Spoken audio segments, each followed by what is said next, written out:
सर्वमंगल मांगले शिवे सर्वार्थ साधिके शरण्ये त्र्यंबके गौरी नारायणी नमोस्तुते। ब्रह्म रूपे सदानंदे परमानंद स्वरूपिणी धुत्र सिद्धे प्रदे देवी नारायणी नमोस्तुते। शरणागत दीनार्थ परित्राण परायण सर्वस्याहितरे हरे देवी नारायणी नमोस्तुते। दुर्गा सप्तशती भाषा देवी कवचम। श्री मार्कंडेय जी बोले, हे ब्रह्मा जी, इस संसार में परम गुप्त जो कवच है और जो सभी प्रकार से मनुष्यों की रक्षा करने वाला है और जिसे अभी तक किसी से प्रकट न किया गया हो, उस कवच को मुझे बतलाइए।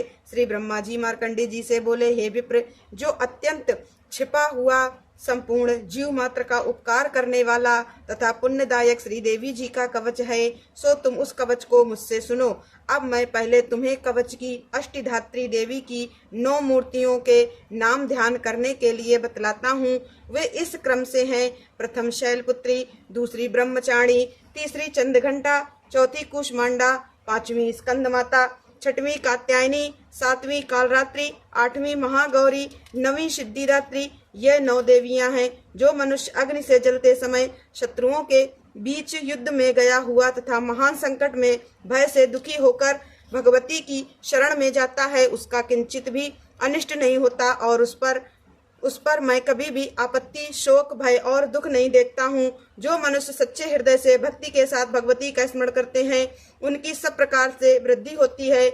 और हे देवी, तुम्हारा जो स्मरण करते हैं उनकी तुम अवश्य ही रक्षा करती हो, इसमें लेश मात्र भी संदेह नहीं है। श्री चामुंडा देवी प्रेत पर, वाराही भैंसे पर, ऐन्द्री हाथी पर, वैष्णवी देवी गरुड़ पर, श्री माहेश्वरी बैल पर, कौमारी मोर पर तथा श्री विष्णु भगवान की प्रिया श्री लक्ष्मी जी कमल हाथ में लिए हुए कमल पर विराजमान है। श्वेत रूप धारण किए हुए ईश्वरी देवी बैल पर तथा समस्त आभूषणों से सुशोभित ब्राह्मी देवी हंस पर आरूढ़ है। इस प्रकार ये समस्त देवियां संपूर्ण योगों से युक्त विविध भांति के आभूषणों तथा रत्नों से शोभायमान हो रही हैं।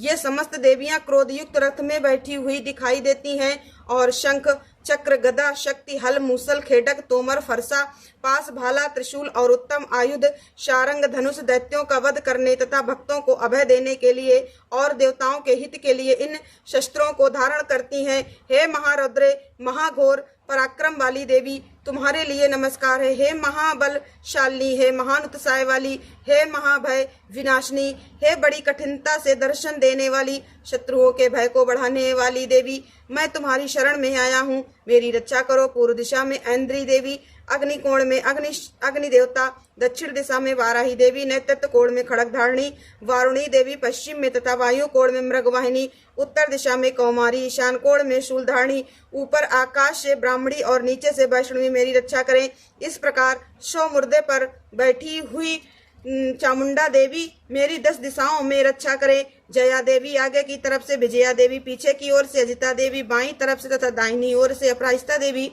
उद्धोतनी चुटिया की उमा देवी शीर में उपस्थित हों। मालाधरी माथे की यशनी देवी, दोनों भवों की त्रिनेत्रा देवी, भवों के मध्य स्थान की नासिका की रक्षा यमघंटा देवी, आंखों के मध्य की शंखनी देवी, कानों की द्वारवासिनी कालिका, कपोलों की जड़ में शांकरी, नासिका की सुगंधा और ऊपर से होठों की चर्चिका देवी, अमृत कला नीचे के होठ की तथा सरस्वती जिह्वा की, दांतों की कौमारी, कंठ देश की चंडिका, चित्रघंटा गले की, तालु की महामाया रक्षा करें।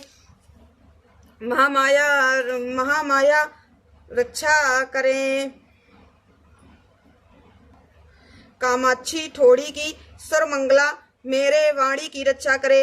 मंगला भद्रकाली गर्दन की और धनुर्धरी पीठ की, कंठ से बाहरी नीलग्रीवा, नलकुबरी कंठ के नली की, खड़ग धारणी दोनों कंधों की, बाहों की वज्रधारणी रक्षा करें। दंडनी दोनों हाथों की, अंबिका अंगुलियों की, समस्त नखों की शूलेश्वरी, कोख की कुलेश्वरी रक्षा करें। महादेवी दोनों स्तनों की, शोक विनाशिनी मेरे मन की, ललिता देवी हृदय की और शूलधारणी उदर पेट की रक्षा करें। नाभ की कामनी, गुहा स्थान की गुहेश्वरी, पूतना कामनी लिंग की तथा महिष वाहिनी, गुदा की कमर की भगवती, घुटनों की विंध्यवासिनी, सब कामनाओं को पूर्ण करने वाली महाबली देवी जंघाओं की रक्षा करें। गुट्ठियों की नारसिंगी, पैरों के पृष्ठभाग की तेजसी देवी, पांवों की अंगुलियों की श्रीधरी देवी, तलुओं की स्थलवासिनी देवी, दंष्ट्रा करालिनी देवी, नखों की ऊर्ध्व केशनी, केशों की कौमारी, रोम छिद्रों की बागीश्वरी, त्वचा की रक्षा करें। रक्त, मज्जा, वसा, मांस तथा अष्ट की पार्वती देवी, कालरात्रि आंतों की और मुक्तेश्वरी देवी, पित्त की, पद्मकोश की पद्यावती, श्लेष्मा की चूड़ामणि देवी, ज्वालामुखी, नस जाल की और समस्त संधियों की उभेद्या देवी रक्षा करें।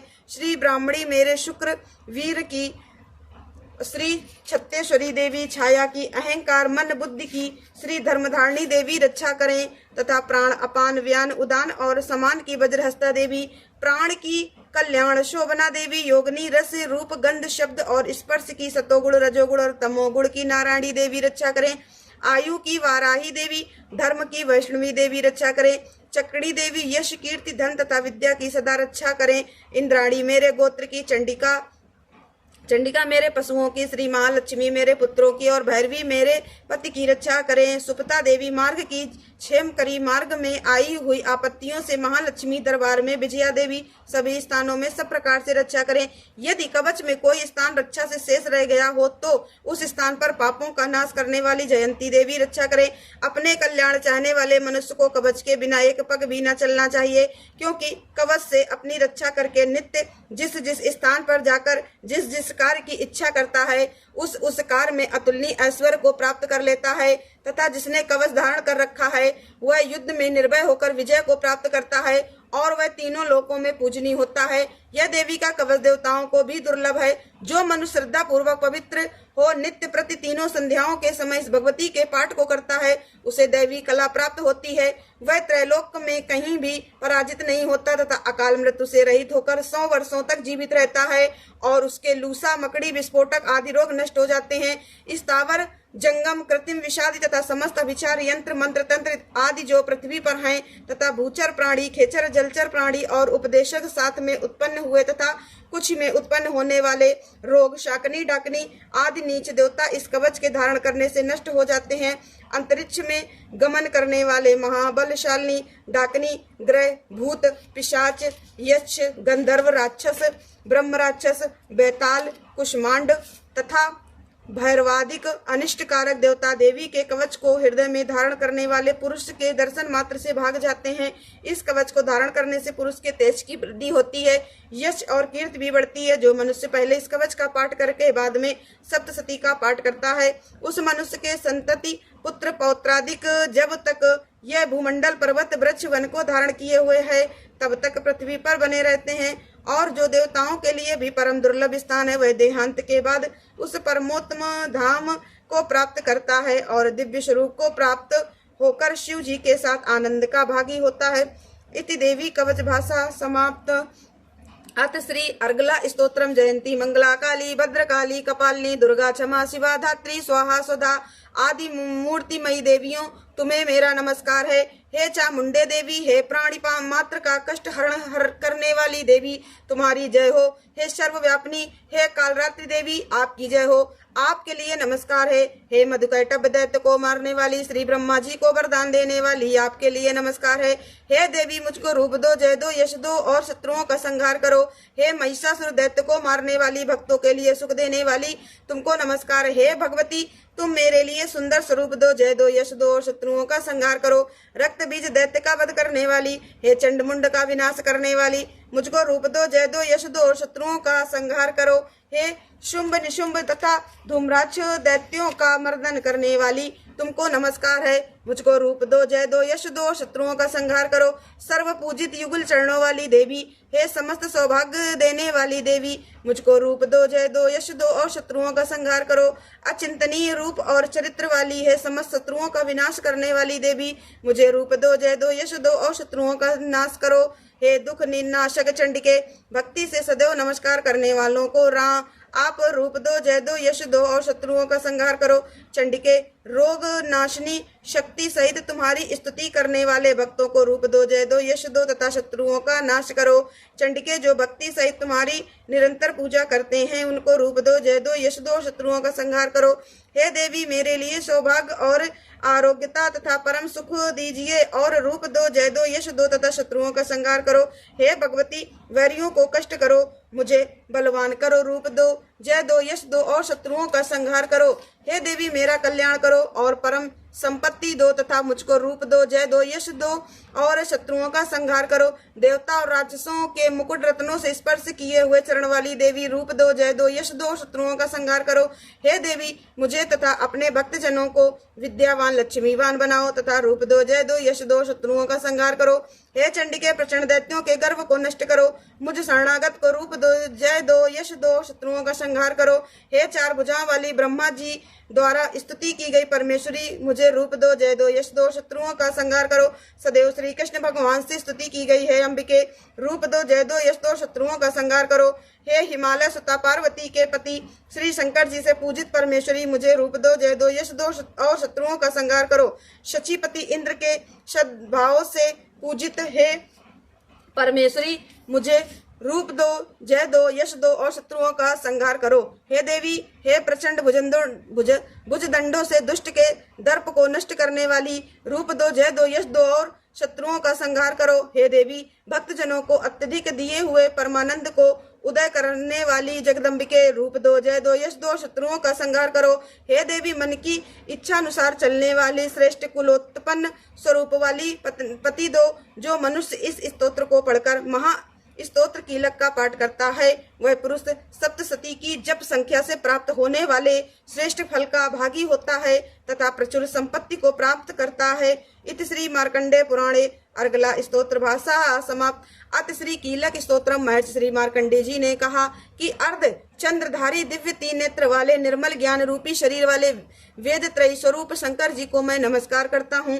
मंत्रों के शाप उत्कीलन आदि सबको समझ कर निरंतर जप करने वाला सप्तशती के पाठ के बिना भी मोक्ष का भागी होता है। इस प्रकार सप्तशती का पाठ व जप करने वाले पुरुष को उच्चाटन आदि वस्तुएं सिद्ध हो जाती हैं और केवल स्तोत्र मात्र से स्तुति करने से भगवती सिद्ध होती हैं। न ऐसा कोई मंत्र है न औषधि जिसके जप किए बिना सब उच्चाटन आदि सिद्ध हो जाएं। समस्त वस्तुएं इससे सिद्ध हो जाएंगी। इस प्रकार की शंका करके श्री शंकर जी ने इस शुभ उत्कीलन को कहा। तदनंतर चंडिका देवी के स्तोत्र को गुप्त कर दिया। इस स्तोत्र के पाठ करने से अक्षय पुण्य फल प्राप्त होता है। इसलिए निसंदेह जो पुरुष सावधान होकर कृष्ण पक्ष की चतुर्दशी या अष्टमी को भगवती की सेवा में सर्वस्व समर्पित कर देता है और फिर उसे प्रसाद के रूप में ग्रहण करता है, उसी से दुर्गा देवी प्रसन्न होती हैं, अन्यथा नहीं। इस प्रकार श्री शंकर जी ने सिद्धि रोकने के लिए कीलित किया। इसलिए इसका निष्कीलन करके जो नित्य जपता है वह सिद्ध गण या गंधर्व होता है। उस व्यक्ति को घूमने में कहीं भी भय नहीं होता, न अकाल मृत्यु ही होती है। मृत्यु के पश्चात वह मोक्ष को प्राप्त करता है। इसकी पूर्ण विधि को समझ करके प्रारंभ करें। बिना समझे पाठ करने में विनाश होता है। अतः किसी विद्वान से इस स्तोत्र की संपूर्ण विधि को जानकर प्रारंभ करें। विद्वान समस्त विधि को जानकर ही पाठ आरंभ करते हैं। स्त्रियों में जो सौभाग्य आदि दिखाई देते हैं वे सब देवी के कृपा प्रसाद से ही है। अतः यह जप करने योग्य है। जो पुरुष इस स्तोत्र का धीरे धीरे स्पष्ट पाठ करते हैं उनको सभी संपत्ति प्राप्त होती है। इसलिए इसका पाठ उत्साह से प्रारंभ करना चाहिए। इसके प्रसाद से ऐश्वर्य, सौभाग्य, आरोग्य, संपदा, शत्रुनाश तथा उत्तम मोक्ष प्राप्त होता है। ऐसी देवी की स्तुति अवश्य करनी चाहिए। इति भगवत्या कीलक स्तोत्रम समाप्त। अथ सप्तो अध्याय 7वां अध्याय। ऋषि बोले, तदनंतर शुंभ की आज्ञानुसार चंड और मुंड चतुरंगड़ी सेना तथा संपूर्ण हथियारों से सुसज्जित होकर चल दिए और हिमालय पर्वत पर पहुंचकर उन्होंने सिंह पर स्थित देवी को मंद मंद मुस्कुराते हुए देखा। तब वे असुर धनुष और तलवार लेकर देवी के तरफ उसे पकड़ने को बढ़े। तब उन शत्रुओं को इस प्रकार देख अंबिका ने क्रोध किया तो भगवती का मुंह श्याम रंग का हो गया। उनकी टेढ़ी भौएं तथा माथे से सिकुड़न से तत्क्षण की ही उसमें से तलवार और पास लिए चीते के चर्म की साड़ी तथा नरमुंडों की माला पहने हुए, विचित्र खड्ग धारण किए हुए, भयानक शुष्क शरीर,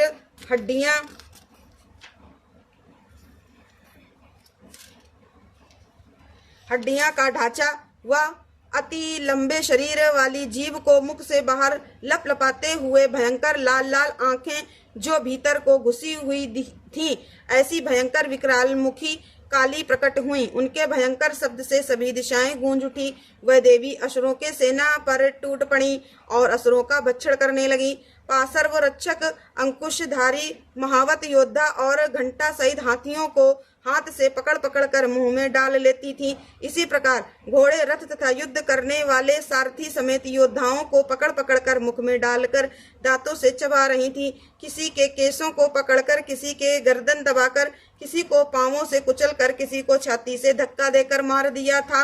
उन दैत्यों के द्वारा फेंके गए अस्त्र और महाअस्त्रों को अपने मुख से पकड़ दांतों से चबाकर पूर्ण कर डालती थी। इस प्रकार दुष्टात्मा बड़े शरीर वाले असुरों से समस्त सेना में कितनों को तलवार, कितनों को खड़वांग से मारा और कुछ दैत्यों को दांतों के अग्रभाग से मार डाला।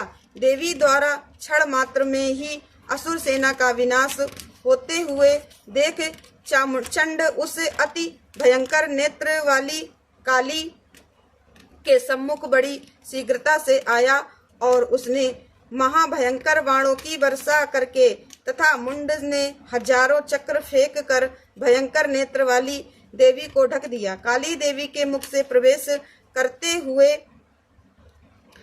हुए वे चक्र इस प्रकार सुशोभित हो रहे थे मानो बादलों में सूर्य के बहुतेरे मंडल प्रवेश कर रहे हों। तदनंतर अत्यधिक क्रोधपूर्ण हो भयंकर गर्जना करते हुए काली देवी ने विकट हट्टास किया। उस समय मुख से दांतों की प्रभा से वे अति उज्जवल दिखाई पड़ती थी। फिर देवी उठकर शब्द का उच्चारण करती हुई तलवार लेकर महादैत्य चंड के पीछे दौड़ी और उसके केश पकड़कर खड्ग से सिर काट दिया। चंड को मरा देख मुंड भी देवी के तरफ दौड़ा तो क्रोधयुक्त हो देवी ने उसे तलवार से मारकर धरती पर डाल दिया। चंड और मुंड को मरा हुआ देखकर शेष बची हुई सेना वहां से भाग निकली। तत्पश्चात चंड और मुंड के सिर को लेकर काली देवी चंडिका देवी के समीप गईं और विकट हट्टास करके बोली, महापशु असुर चंड मुंड को संग्राम में मैंने मार दिया।